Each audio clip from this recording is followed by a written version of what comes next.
জলাশয় দখলদারদের নির্বাচনে মনোনয়ন দেবে না বিএনপি।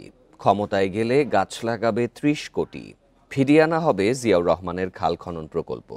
সকালে পরিবেশ অধিদপ্তরে এক সভায় এসব প্রতিশ্রুতি দেন বিএনপি নেতা আমির খসরু মাহমুদ চৌধুরী। নির্বাচনী ইশতেহারে পরিবেশ রক্ষায় গুরুত্ব দেবে এনসিপি, জামায়াতও এমন আশ্বাস দিয়েছেন নেতারা।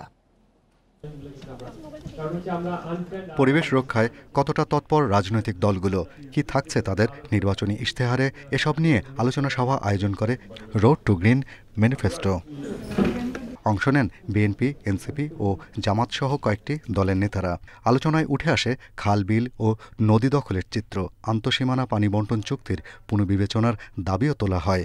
রাজনৈতিক দলগুলো তারা স্পষ্ট ঘোষণা দিবেন যে তারা কি এটা মাত্র শুধুমাত্র ওয়াটার সেন্ট্রিক চিন্তা করবেন ভারতের সাথে, না এটা ইকোলজি, কমন ইকোলজি যেহেতু ভারত আমাদের সাথে আছে, কিংবা কমন বেসিন ভিত্তিক আমরা চিন্তা করব কিনা।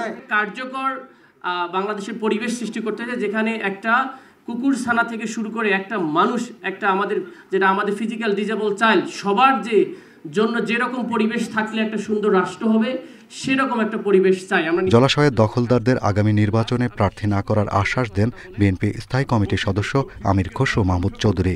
নির্বাচনী ইশতেহার পরিবেশ রক্ষায় প্রতিশ্রুতি থাকবে বলে জানান অন্য দলের নেতারাও। খাল দখল করছে, বিল দখল করছে, তাদেরকে অবশ্যই আমি একমত, এদেরকে নির্বাচনে মনোনয়ন দেওয়া হবে না। ইতিমধ্যে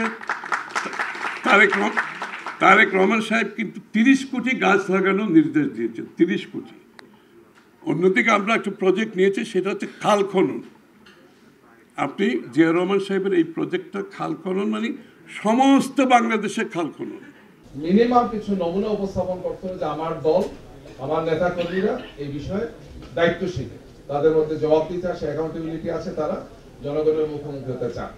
পরিবেশ রক্ষায় বিদেশি সংস্থার ওপর নির্ভরতা কমানোর তাগিদ দেন আলোচকরা। Shahriar Anirban, Independent News, Dhaka.